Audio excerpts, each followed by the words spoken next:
कमजोर तो तुम पहले थी, ये तो हमें पता था, लेकिन इतनी जल्दी हमारे कदमों में गिर जाओगे ये हमने कभी नहीं सोचा था। लेकिन हो बड़ी बेशर्म। अगर शर्मदार होती ना तो अब तक जिल्लत के मारे चुल्लू भर पानी में डूब के मर जाती। जानती हो, भोपाल की सारी झीलें तुम्हारा इंतजार कर रही कि कब तुम उसमें छलांग मारकर अपनी जान दो, लेकिन तुम हो कि जिए ही जा रही हो। यार अच्छा ही है, हमें खुद को सबके सामने साबित करने का मौका मिलेगा। हम तुमसे वादा करते हैं कि अगर कल आहिल ने तुम्हें सबके सामने धक्के मारकर घर से बाहर नहीं निकाला ना, तो हमारा नाम भी नवाब बेगम नहीं, कल तुम्हारा और तुम्हारी मोहब्बत का तमाशा बनेगा, वो भी पूरे भोपाल के सामने।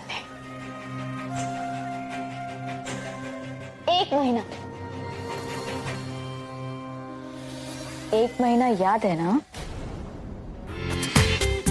पूरा एपिसोड देखिए ZEE5 पर। सनम,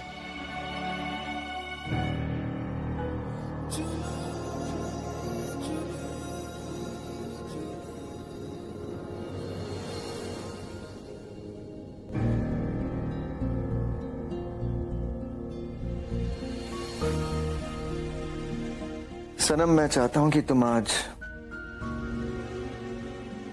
एक दुल्हन की तरह सजो और तुम्हें ये सनम सजाएगी।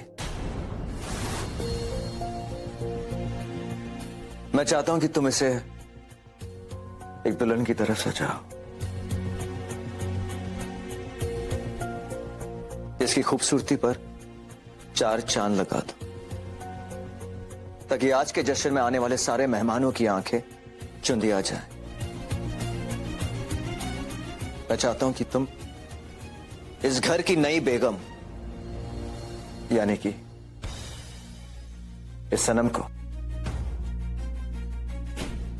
मेरी बेगम के तौर पे तुम इंट्रोड्यूस करो।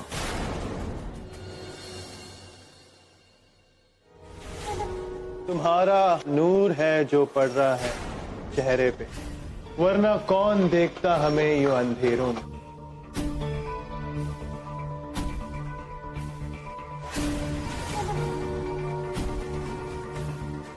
Good morning princess.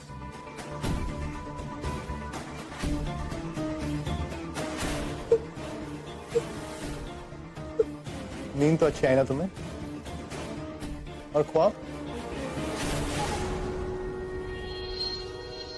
वो तो मेरे ही आए होंगे, है ना? ये लो ब्रेड खाओ। अरे खाओ। That's like a good girl. तुम जानती हो, मैं जब भी तुम्हें अपने हाथों से खिलाता हूं ना, मेरे दिल को बहुत सुकून मिलता है। And guess what? आज सुबह उठते ही ना मैंने हम दोनों का जो भी स्केड्यूल है वो पहले से ही प्लान कर लिया। सो हया, जस्ट रिलैक्स। तुम इस घर की प्रिंसेस हो, तुम्हारा जो भी काम हो, जैसा भी काम हो, बंदा हाजिर है।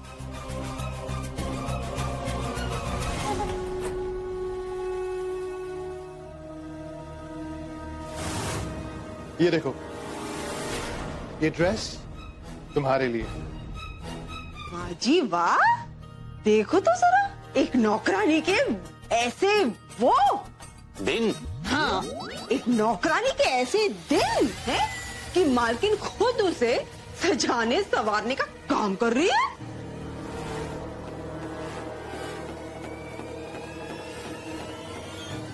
बेगम साहिबा, बकवास बंद करो अपनी जुबान से एक लफ्ज भी मत निकालना, समझे? पर तुमने आखिर साबित कर ही दिया ना कि अगर टाट के पैबंद को मखमल पे लगा दिया जाए तो टाट कभी मखमल नहीं हुआ करता। साबित कर दिया ना। क्या इसी दिन के लिए हमने अपने बेटे के साथ तुम्हारा निकाह करवाया था? इसी दिन के लिए, ताकि तुम उस औरत से मिल जाओ जिसने हमारे बेटे की जिंदगी में जहर घोल दिया, उसे सिवाय बदनामी का और कुछ नहीं दिया। अब माफ कर दे, हाँ? तुम अपनी जिंदगी को रुस्वा क्यों कर रही हो? तुम शायद जानती नहीं हो कि तुमने कोई नेक काम किया होगा जो हमारे खानदान की दुल्हन बनने का मौका मिला तुमको समझ में नहीं आ रहा है कि तुम आहिल की बीवी हो और तुम इसका साथ दे रही हो, उस औरत का जिसे इसके शौहर ने उसे छोड़ दिया। स्मोकलाम, इसके बचने पे तो कोई ना कोई मेरी मदद करने जरूर आ जाएगा, पर इसे अलर्ट कैसे करूं?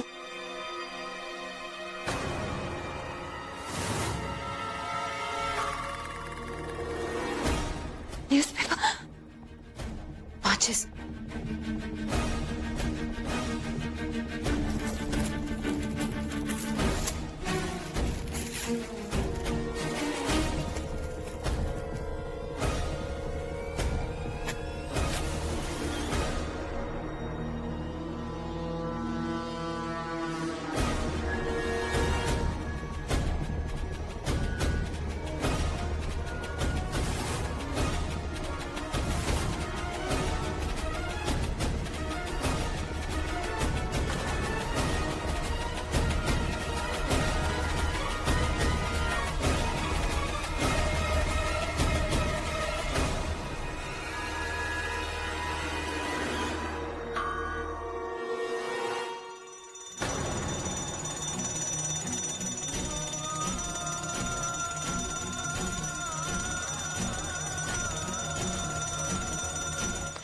सुभान अल्लाह, देखो तो जरा कैसे लग रहे दो हंसों का जोड़ा, लैला मजनू ही रांझा।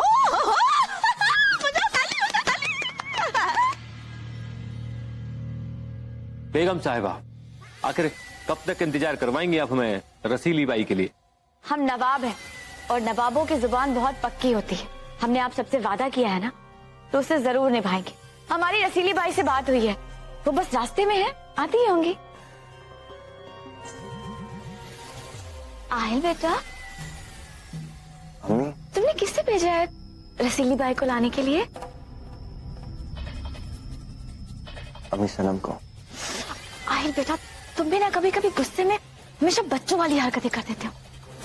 अब तुमने भेजा भी तो किसे भेजा? उस लड़की को जो सिर्फ हमारी बदनामी कराना चाहती है,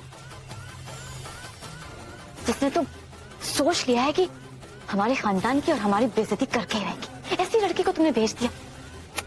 देखो, अब सब लोग इंतजार कर रहे हैं, अल्लाह जाने अब क्या होगा।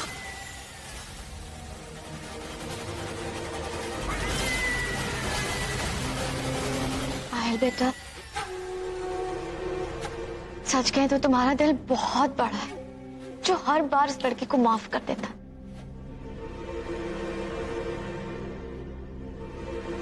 इतनी बार धोखा खाने के बाद भी तुम उस लड़की को माफ कर देते हो। भाई बेटा, हम जानते हैं किसी ने सही कहा है कि अगर सच्ची मोहब्बत हो तो इंसान अगर दूसरे इंसान की जान भी ले लेना तो वो इंसान उफ नहीं करता। लेकिन ये लड़की, इस लड़की ने तो तुम्हारे यकीन का न जाने कितनी बार खून किया है, फिर भी तुम उसे बार बार माफ कर देते हो। ये कभी मत भूलना है, यही वो लड़की जो तुम्हारे निकाह के रोज तुम्हें बेइज्जत करके भाग गई थी। ये मत भूलना कभी।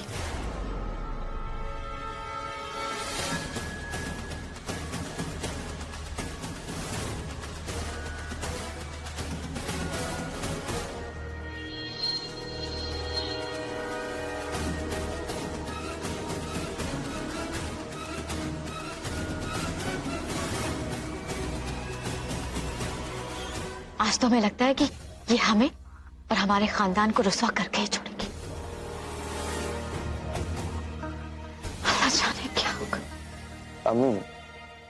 हाँ आहिल बेटा। अम्मी, आई एम रियली सॉरी, ये सारी गलती मेरी है और इसे मैं ही ठीक करूंगा। अब बिल्कुल चिंता मत करें। पूरा एपिसोड देखिए ZEE5 पर।